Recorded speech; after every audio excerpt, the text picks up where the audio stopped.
오늘 하나님의 말씀 보겠습니다. 오늘 하나님의 말씀 에베소서 4장 17절에서 5장 2절까지의 말씀입니다. 에베소서 4장 17절에서 5장 2절 말씀입니다. 우선은 4장 17절에서 24절까지 읽고 이후에 25절부터 5장 2절까지 읽도록 하겠습니다.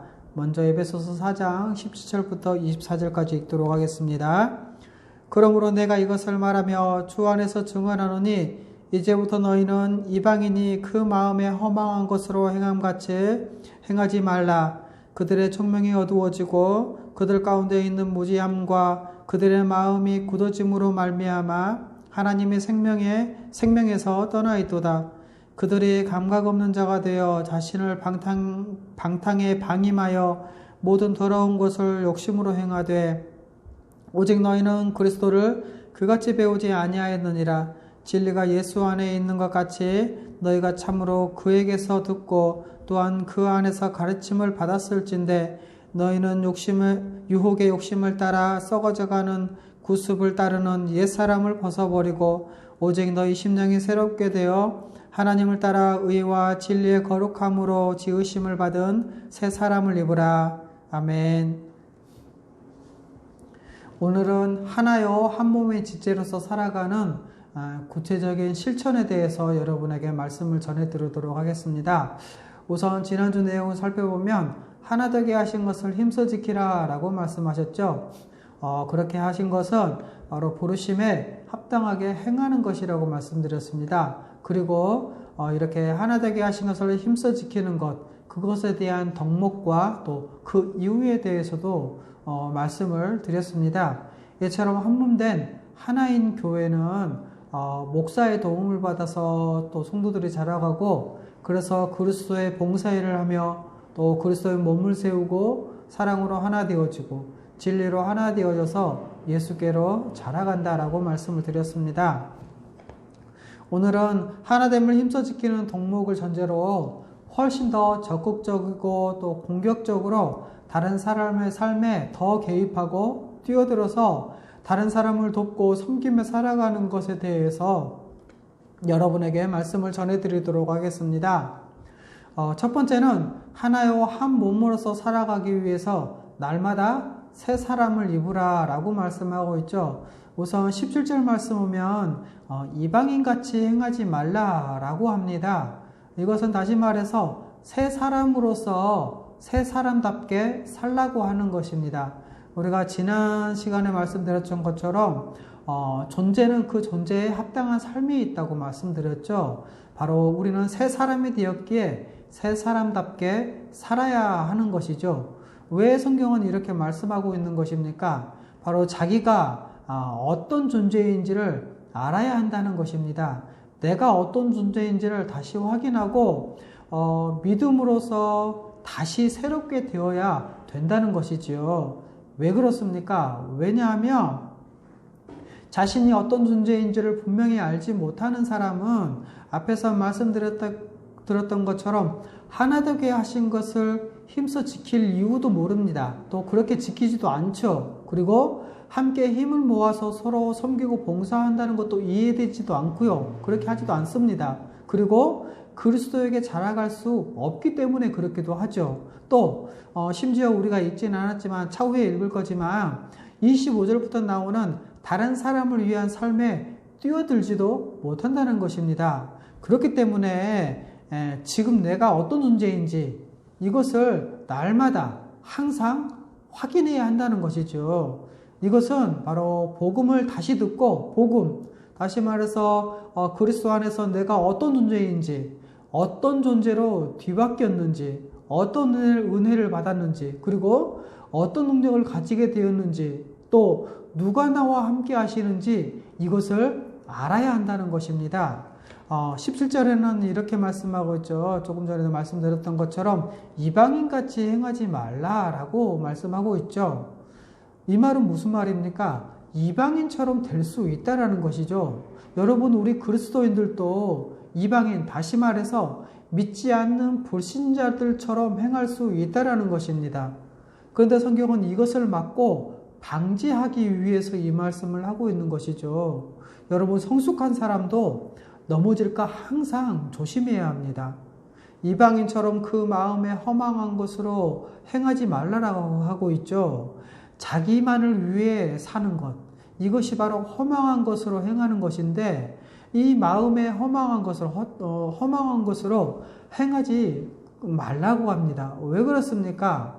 이방인들은 그들의 청명이 어두워졌고 또 무지하고 그 마음은 굳어져서 하나님의 생명에서 떠나 있기 때문에 그렇다고 성경은 말씀하고 있죠. 그래서 그들은 어떤 상태입니까? 부끄러움에 그런 것에 대한 감각이 없어졌죠. 다시 말해서 죄와 더러움에 대해서 감각 없는 자가 되었습니다. 그리고 자신을 방탕에 내던져버리고 그 안에서 온갖 더러운 것을 욕심으로 행한다는 것이죠. 이것이 바로 이방인의 불신자의 삶이라는 것입니다. 그런데 여러분, 예수 믿는 사람들도 가끔 아주 이렇게 속명이 어두워지고 또 무지한 사람처럼 부끄러운 줄도 모르고 이러한 더러운 일을 행하는 경우가 있죠. 심지어 교회에서 분열을 일으키고 모함하고 화를 내기도 하고, 그리고 남에게 보복을 하려고 해를 가하기도 하는 경우도 있습니다. 그러나 20절의 말씀 뭐라고 말씀하고 있습니까?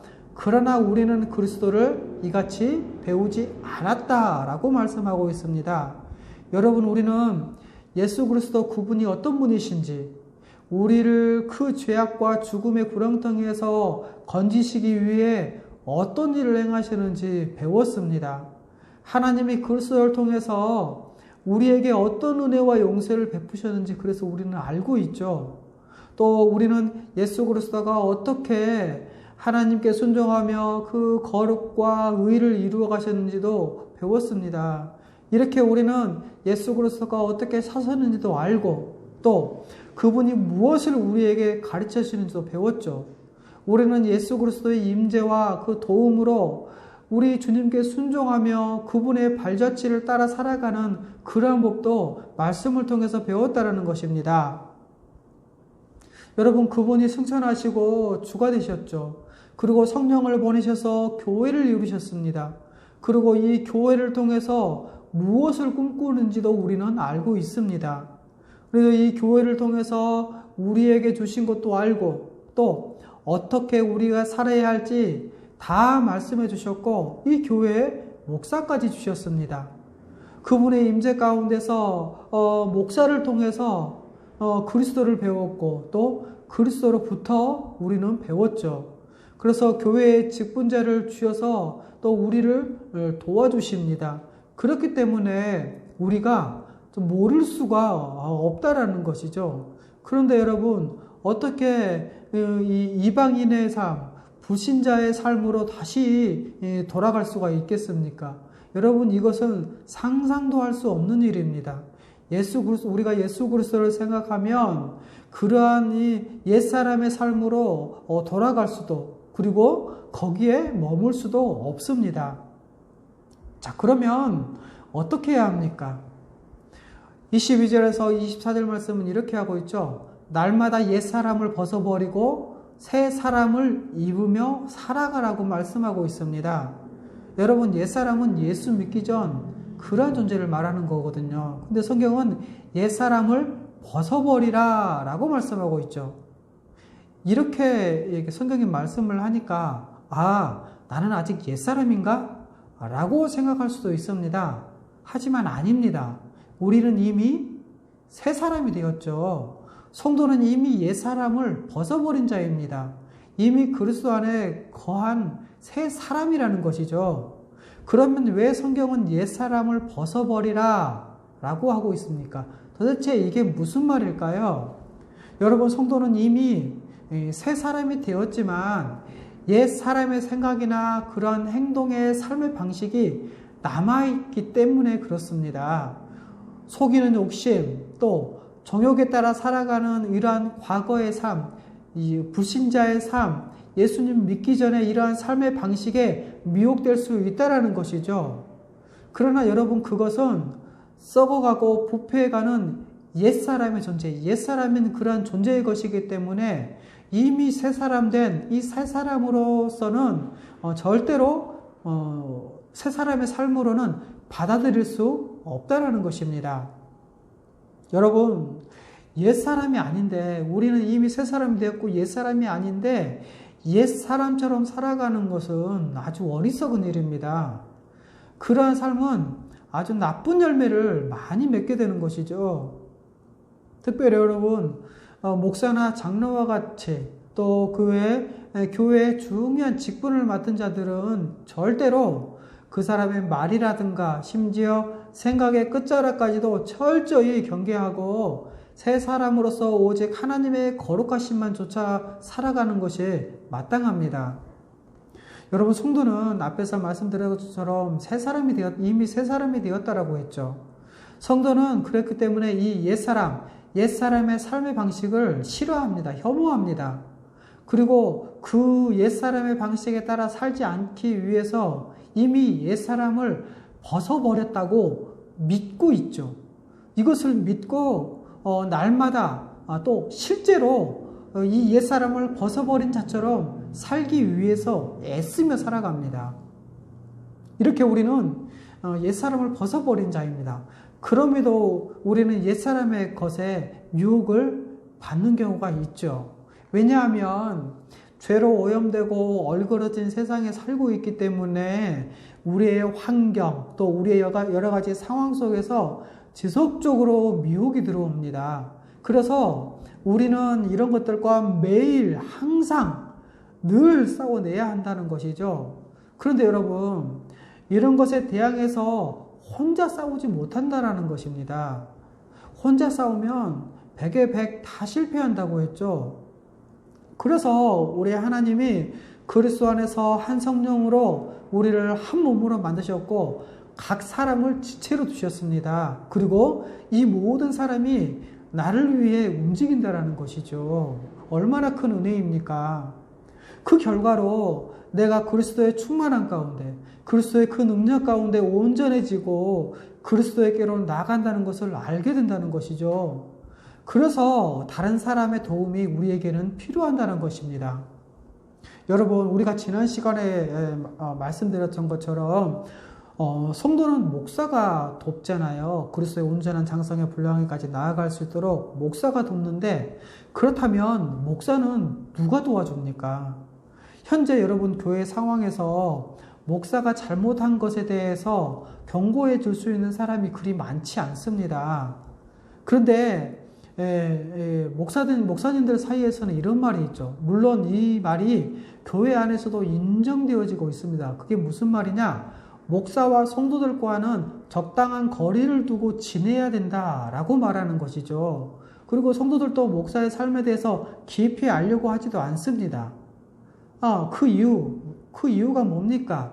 이렇게 말을 하더라고요. 성도가 목사와 장로, 중직자들이죠. 목사와 장로의 삶을 안다면, 이게 시험에 들기 때문에 그렇다는 것이죠. 또 있죠.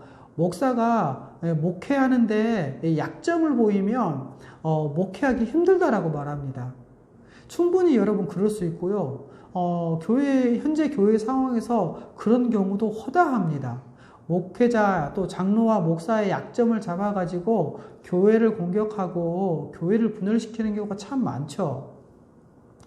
여러분, 그러다 보니 교회 중직자들, 목사와 장로들, 특별히 목사들이 혼자 있게 되고 고립되는 경우가 참 많습니다. 목사는 이처럼 불리한 위치에 있는 것이죠. 물론 장로들도 마찬가지지만요. 이것은 여러분 목사와 장로에게도 또 그리고 교회에도 너무나 위험한 것입니다. 여러분, 목사와 장로도 교회 안의 성도들과 교제 가운데 깊이 들어가야 합니다. 목사와 장로는 성도들과 교제가 더 깊어져야 한다는 것이죠. 성도들이 목사와 장로의 삶을 다 들여다볼 수 있어야 하고요. 그 가운데서 목사와 장로는 자신을 밝히고 성도들은 자기들을 지도하는 목사와 장로가 잘 살고 있는지 또 못 살고 있는지를 살필 수 있어야 한다는 것이죠. 그리고 목사와 장로에게 약점이 드러나면 주님이 교회에 주신 여러 은사를 가진 성도들을 통해서 도움을 받아야 한다는 것입니다. 그래서 목사도 혼자 서기 불가능하다는 것이죠. 다른 은사를 가진 성도의 도움을 받아야 한다는 것입니다.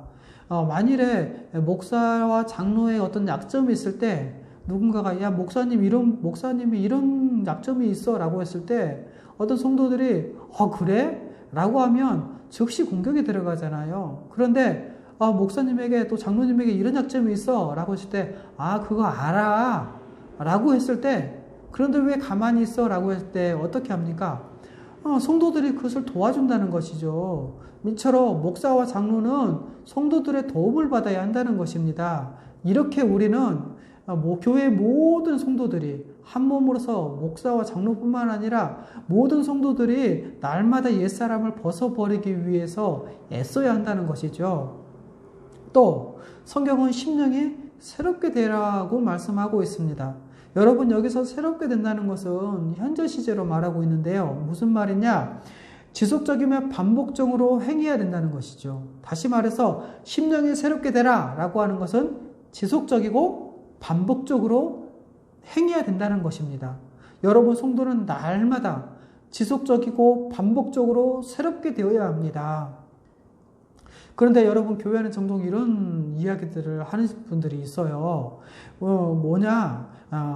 우리는 과거에 자기의 신앙이 좋든지 신앙이 좋았던 것을 가지고 자기는 신앙이 좋은 것처럼 이야기를 하죠. 과거에 자기의 신앙이 좋았든지 그가 신학을 했든지 아니면 교회에서 어떤 직분을 맡았든지 심지어 청년회장을 했다든지 여러분 이런 것들이 우리를 보호해 주지 못합니다. 여러분 내 이력이 내 믿음을 보장해 두지 못한다는 것이죠. 자기의 이력을 믿으면 안 됩니다. 그렇기 때문에 우리는 날마다 심령이 새롭게 되는 것은 모든 성도들이 지속적이고 반복적으로 해야 한다는 것입니다. 자, 그러면 무엇으로 어떻게 새롭게 되는 것입니까? 바로 말씀과 믿음으로 새롭게 되어야 되는 것입니다.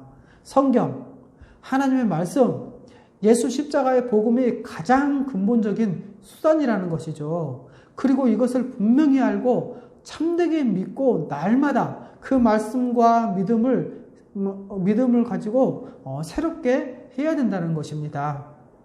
예수 그리스도와 그분의 복음을 날마다 다시 듣고 더 알아가고 그렇게 해서 더 온전하고 견고한 믿음으로 설 때 새롭게 된다는 것이죠. 여러분 성도는 날마다 복음에서 그리스도에 의해서 새롭게 되어지는 것이 너무나도 중요합니다. 또 성경은 새 사람을 입으라 라고 말씀하고 있죠. 앞에서 말씀드렸던 것처럼 성도는 이미 새 사람입니다. 하지만 아직 완성되지는 않았죠. 그래서 이 성도들이 나아갈 목표는 바로 하나님의 아들이신 예수 그리스도입니다. 하나님의 형상대로 창조된 자로서 그 형상의 충만함에 이르는 것이 우리의 목표라는 것이죠. 바로 하나님의 형상이신 예수 그리스도를 의지해서 그분을 본받아야 한다는 것입니다. 그래서 성경은 그리스도의 장성한 분량에까지 나아가라고 말씀하고 있는 것이죠. 여러분 그리스도처럼 되는 것이 바로 하나님처럼 되는 것입니다.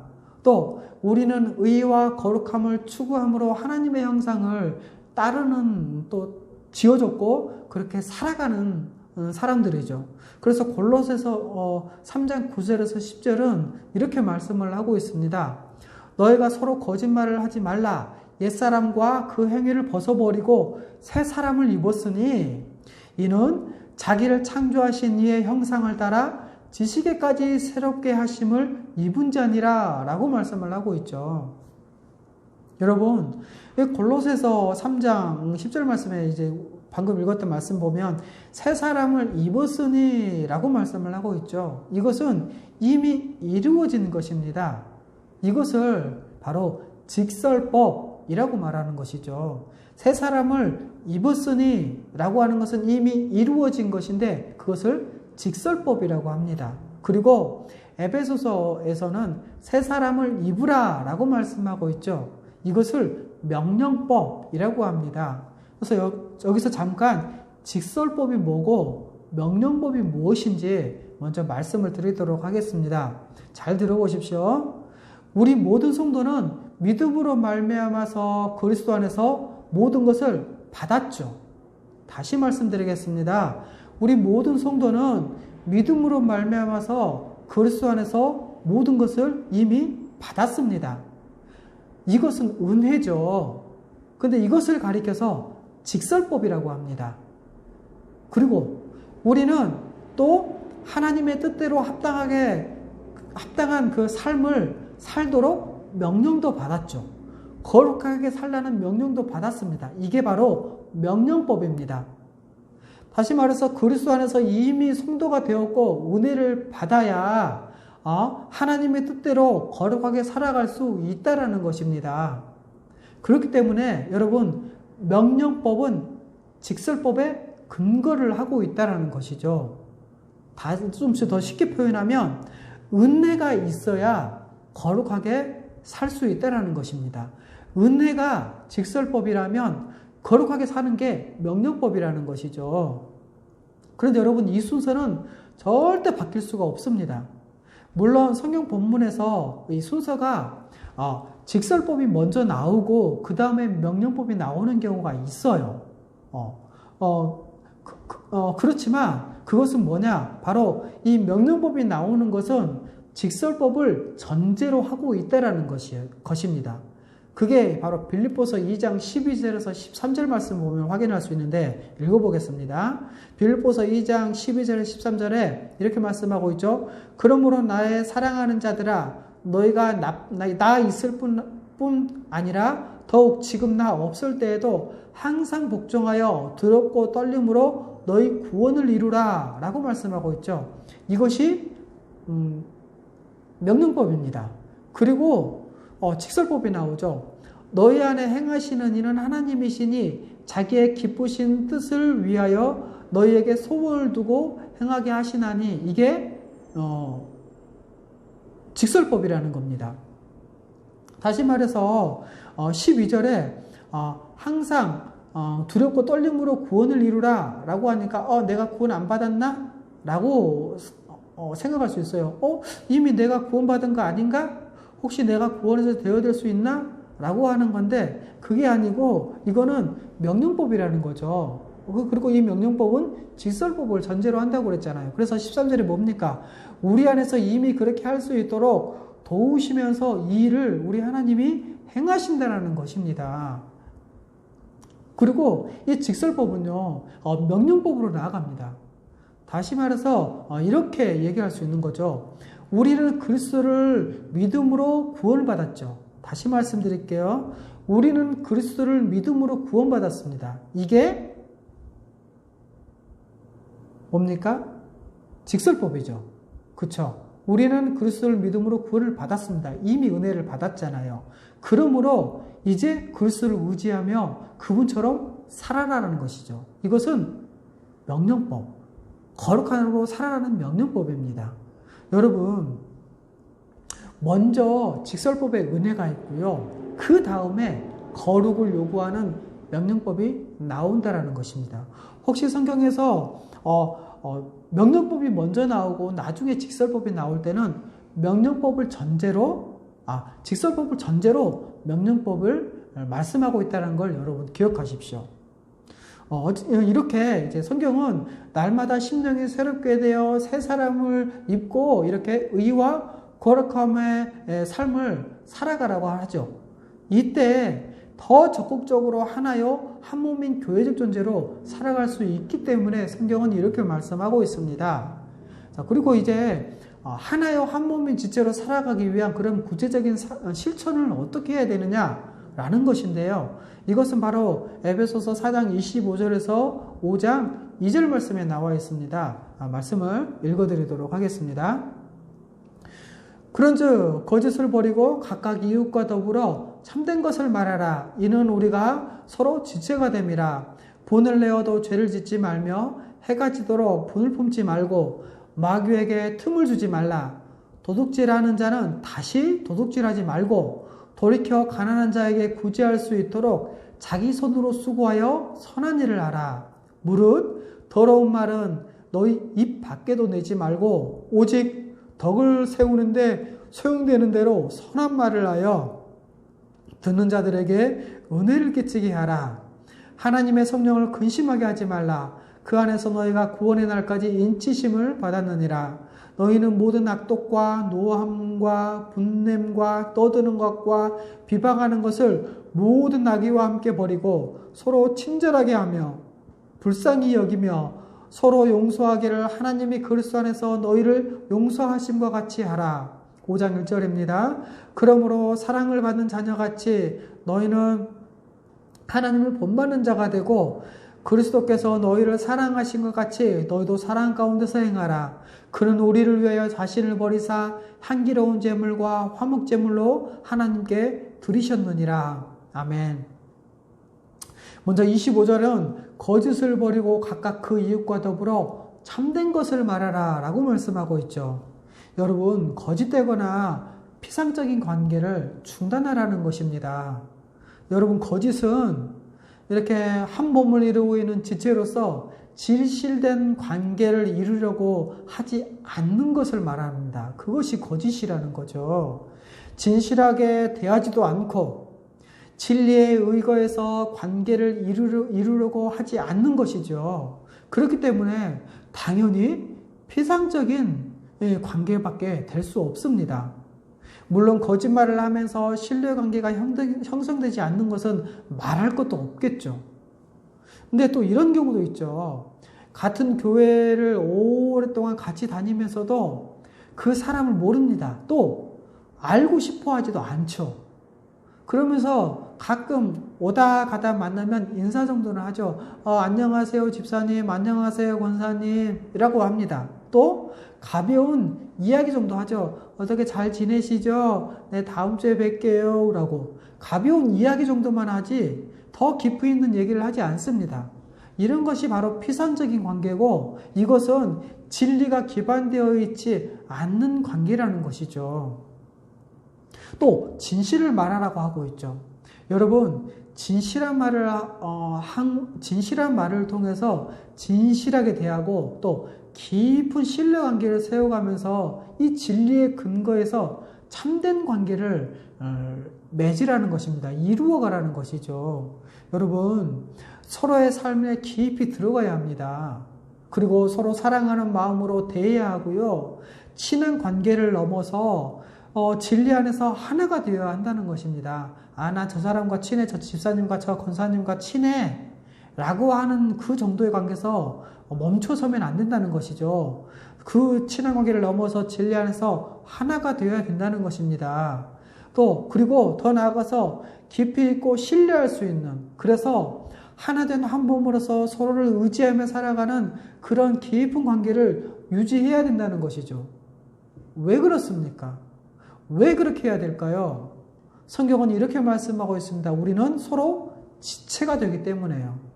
하나여 한 몸인 하나님의 새로운 공동체, 교회적 존재인 우리는 그리스도 안에서 한 몸인 서로의 지체이기 때문에 그렇게 해야 된다는 것입니다. 또 26절에서 27절 말씀은 뭐라고 말씀합니까? 본을 내어도 죄를 짓지 말라라고 말씀하고 있죠. 여러분, 본을 내게 되더라도 죄를 짓지 말아야 합니다. 이 표현이 뭡니까? 될 수 있는 한 분을 내지 말아야 한다는 것입니다. 분을 내지 않아야 한다는 뜻이죠. 이게 전제되어 있다는 것입니다. 물론 여러분, 누군가가 나에게 함부로 대했을 때 마음이 불쾌할 수 있어요. 그리고 약간 화도 날 수 있습니다. 자, 이런 것을 자연 발생적인 어떤 분노, 어떤 자연 발생적인 감정이라고 할 수 있죠. 분노의 감정이라고 할 수 있는데 여기까지는 죄가 아닙니다. 근데 그것을 참지 못하고 분을 막 표출해내고 막 이제 화도 내고 막 이제 뭐 욕도 하고 막 이렇게 하는 거, 이렇게 말로 상대방이 해를 가하고 또 그 욕을 통해서 보복하려는 것이 있죠. 이렇게 하는 순간 죄가 된다는 것입니다. 그런데 이것을 하지 말라라는 것이죠. 여러분, 우리가 교회 안에서 이렇게 분노를 하고 화를 내는데 무엇 때문에 그렇습니까? 교회에서뿐만 아니라 우리의 일상에서 무엇 때문에 분노하고 화를 냅니까? 무엇 때문에 교회 안에서 섭섭해하고 속상해합니까? 또 그것이 주를 위한 것입니까? 그것이 하나님의 나라의 의를 위한 것입니까? 그것이 교회를 위한 것입니까? 아니면 자기 자신을 위한 것입니까? 나 때문에 그렇습니까? 우리는 그것을 살펴야 됩니다. 여러분, 그래서 우리는 분이 날 때 죄를 짓지 않으려고 참아내야겠죠. 또 그 분을 없애야 합니다. 그리고 미워하는 마음도 없애야겠죠. 그리고 서로를 용납하고 사랑으로 대하는 것, 이것이 바로 정말 성숙한 인격을 가진 신자의 모습이라는 것이죠. 여러분, 우리 그러한 인격을 가지는 거 꿈꾸지 않습니까? 또 그러한 인격으로 나가야 되지 않겠습니까? 또 의분이라고 하기도 하죠. 의로운 분노를 내기로 하기도 하고 거룩한 분노를 보이기도 한데, 여러분, 의분이나 또 거룩한 분노를 참 보기 어려운 시대입니다.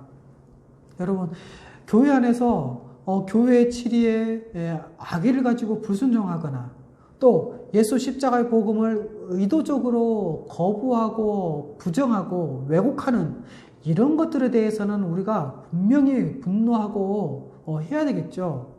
하지만 상대방을 응징하고 또 보복을 가하려는 그러한 분노의 죄는 피해야 합니다.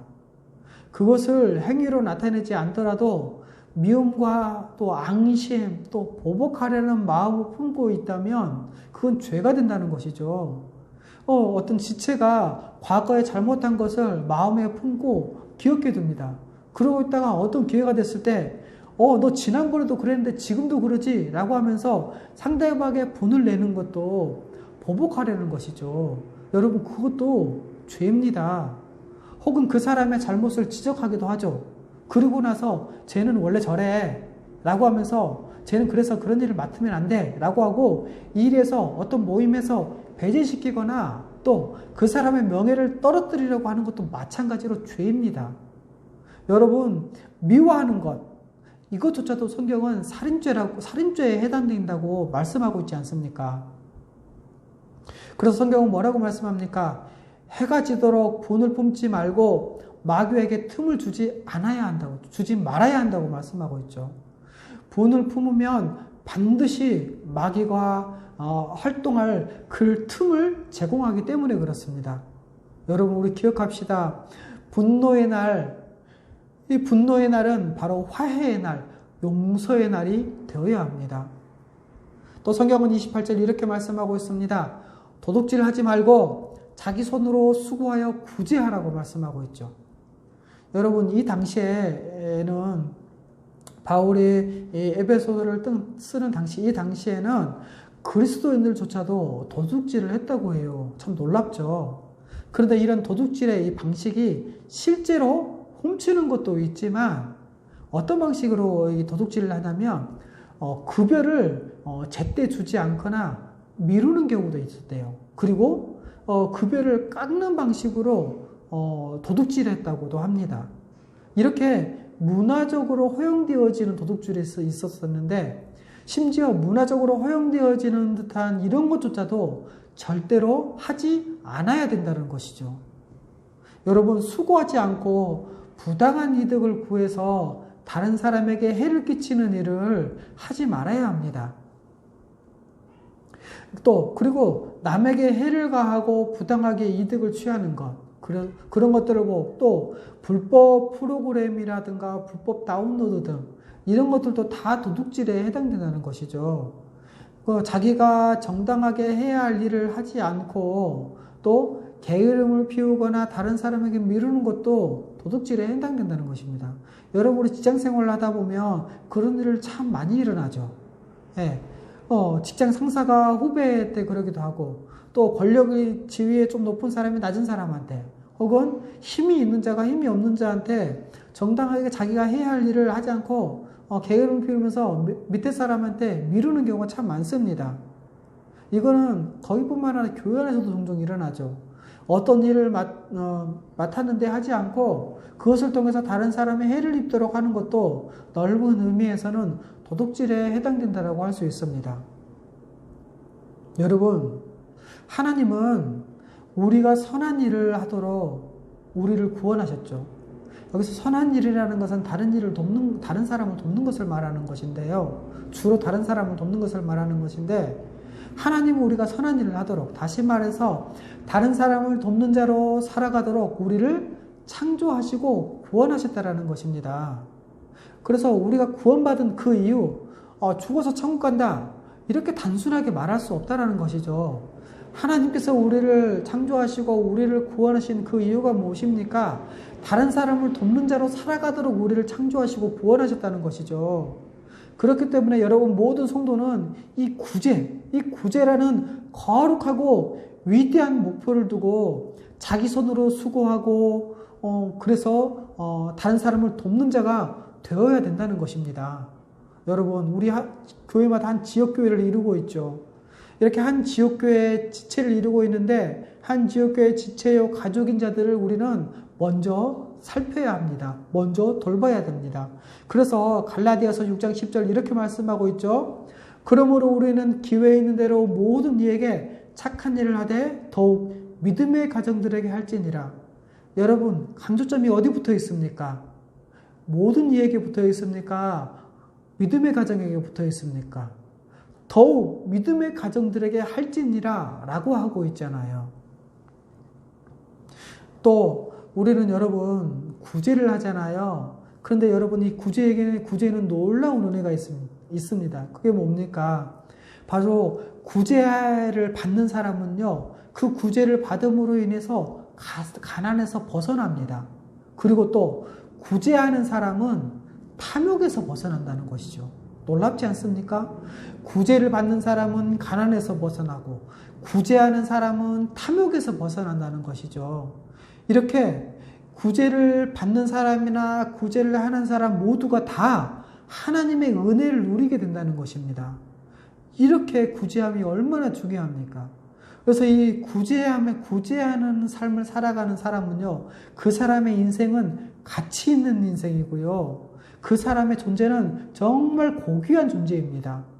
그렇기 때문에 여러분 구제함으로 우리를 위해 자기 생명까지 내어주신 우리 주 예수 그리스도의 그 뒤를 따라 살아가는 것이 얼마나 아름답고 얼마나 영광스럽고 얼마나 복된 삶이겠습니까? 또 29절 이렇게 말씀하고 있죠. 더러운 말은 입 밖에도 내지 말고 덕을 세우는 선한 말을 하라. 여러분, 이것은 교회 생활에서 결정적인 것들입니다. 정말 조심하기도 할 뿐만 아니라 정말 중요한 것이라는 거죠. 더러운 말은 악하고 불건전하고 무의미한 말을 가리키는 것입니다. 이런 말들을 철저히 경계하고 절대로 하지 말아야 한다는 것이죠. 진리를 따르는 것을 회방하는 말들, 또 온갖 불평들, 중상하고 모략하는 것, 또 음란한 말들, 또 비웃거나 냉소적인 말들, 또 비꼬는 말, 은근히 이런 말들을 하는 사람들이 많습니다. 뿐만 아니라 무가치하고 의미 없는 무의미한 말들을 하는 사람도 너무나 많아요. 그런 말들은 하지 말라라는 것이죠. 그리고 무슨 말을 하라고 합니까? 덕을 세우는데 소용되는 선한 말을 하라고 하고 있죠. 선한 말이 무슨 말이 어떤 것입니까? 교회, 다시 말해서 한몸된 공동체를 세우는 말을, 그런 말이 선한 말이라는 것이죠. 영적으로 성숙하고 건강한 공동체를 세우는데 필요한 말들을 해야 된다는 것이죠. 예를 들면 이렇죠. 상대방이 어떤 것들을 해야 할지 모를 때 가르쳐주면 되는 것이죠. 또 낙심한 사람이 있습니까? 위로의 말을 해주면 되지 않겠습니까? 혹시 두려워하는 자가 있다면 격려해주고, 무언가를 직분을 맡았는데 그것에 대한 망설이고 분별하지 못하는 자가 있다면 용기도 주고 또 분별하게 해주면 됩니다. 또 누군가를 모함하는 사람이 있습니까? 그렇다면 그것을 막아주고 하나됨을 힘써 지키자고 말해주면 되지 않겠습니까? 혹시 미래에 대해서 염려하는 사람들이 있습니까? 그러면 이 천지를 창조하시고 우리를 도우시는 우리 하나님 아버지를 바라보라고, 주님께 맡기고 염려하지 말라고 말해주면 되지 않겠습니까? 이렇게 교회를 세워나가는 것, 이것이 바로 부르심에 합당하게 행하는 것, 선한 말을 하는 것이 아니겠습니까? 심지어 여러분, 사적인 자리에서조차도 복음과 진리를 나누고 그 복음의 근거에서 위로하고 권면하고 또 함께 주께로 나아가도록 격려해주고 조언하는 말들이 필요하다는 것입니다. 또 30절은 이렇게 말씀하고 있죠. 하나님의 성령을 근심하게 하지 말라라고 말씀하고 있습니다. 여러분, 성령께서는 마지막 날까지 우리의 구원을 완성하시는 분이시고 우리와 함께 하십니다. 이렇게 성령으로 하나 되게 하셨죠. 하나요 한 몸인 교회를 회방하는 그러한 모든 생각, 모든 말, 모든 행동은요, 하나님의 성령을 근심하게 하고 슬프게 하는 것입니다. 여러분, 모든 성도는 성령 안에서 구원의 날까지 인치심을 받았습니다. 교회는 성령의 인치심을 받은 하나님의 거룩한 백성이죠. 성령은 마지막 구원이 완성될 때까지 교회가 하나님의 백성답게 살아갈 수 있도록 역사하시는 분이 성령 하나님 아니십니까? 그러므로 우리는 이 성령을 근심하게 하지 말아야 할 것입니다. 그리고 또 31절에서 5장 1절은 이렇게 말씀하고 있죠. 너희는 모든 악한 것을 버리고 오직 하나님을 본받아 서로 친절하며 불쌍히 여기며 서로 용서하라 라고 말씀하고 있죠. 여러분, 모든 악독, 노함, 분냄, 떠드는 것, 비박하는 것, 그리고 이 모든 악을 가지고 하는 그런 모든 것들을 다 함께 버리라라고 말씀하고 있습니다. 여러분, 하나님은 그리스도 안에서 우리를 용서하셨죠. 그러므로 우리는 사랑받는 자녀같이 하나님을 본받는 자가 되어야 할 것입니다. 마지막으로 5장 2절이 이렇게 말씀하고 있죠. 예수 그리스도께서 우리를 사랑하신 것 같이 서로 사랑 가운데서 행해야 한다고요. 여러분, 예수 그리스도는 우리를 위해 자신을 버려서 희생제물로 하나님께 드리셨습니다. 그렇기 때문에 여러분, 우리의 사랑은 바로 그리스도의 사랑이죠. 그리스도의 사랑이 우리의 사랑의 기준이고 근거입니다. 여러분, 우리가 이 땅 가운데 더 살아가는 이유가 무엇입니까? 우리가 더 사는 이유는 바로 교회가 하나됨의 지체로서 서로 결합되어져서 내가 마땅히 해야 할 일들을 해서, 그래서 교회를 세우고 사람들을 온전히 하기 위해서, 그러기 위해서 우리가 더 사는 이유가 아니겠습니까? 여기에 우리 인생의 최고의 가치도 있고 우리의 삶의 보람도 있고 우리가 맡은 사명의 최고의 사명도 있다라는 것입니다. 말씀 정리하겠습니다. 묵상과 적용.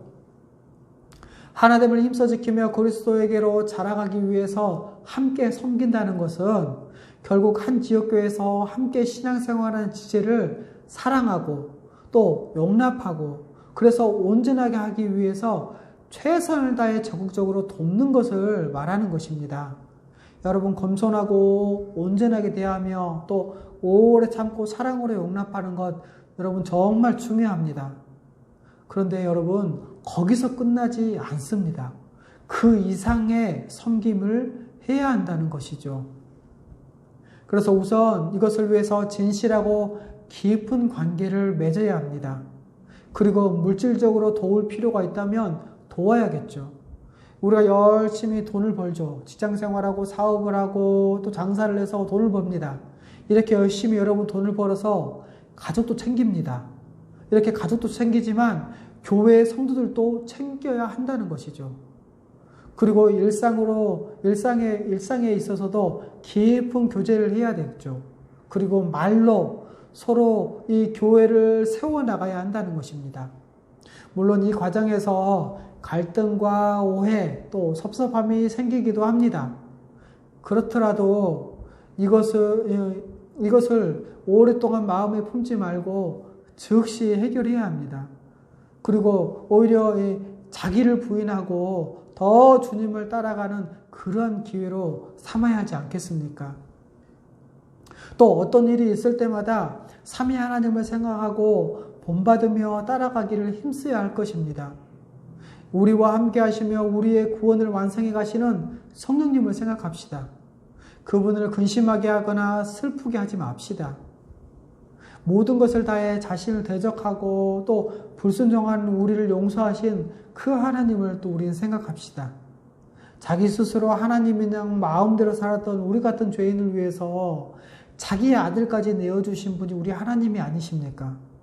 그런데 어찌 그분처럼 긍휼히 여기며 용서하지 않을 수 있겠습니까? 우리를 위해 우리 죄를 대신 지시고 그 죄의 형벌을 받는 이 희생제물이 되신 우리 주 예수 그리스도를 우리는 생각합시다. 여러분, 우리를 그토록 사랑하셨는데 우리가 어떻게 조금도 사랑하지 못하겠다고, 그럴 수 없다고 말할 수 있겠습니까? 여러분, 우리는 그분을 따라서, 그분을 의지해서, 그분의 모든 것으로 충만해져서 그분과 같이 다른 사람을 우리 자신처럼 사랑하려고 애쓰며 살아가는 것, 다른 사람을 도우며 살아가는 것, 그것이 우리가 이 땅에서 더 살아가야 하는 그런 이유가 아니겠습니까? 함께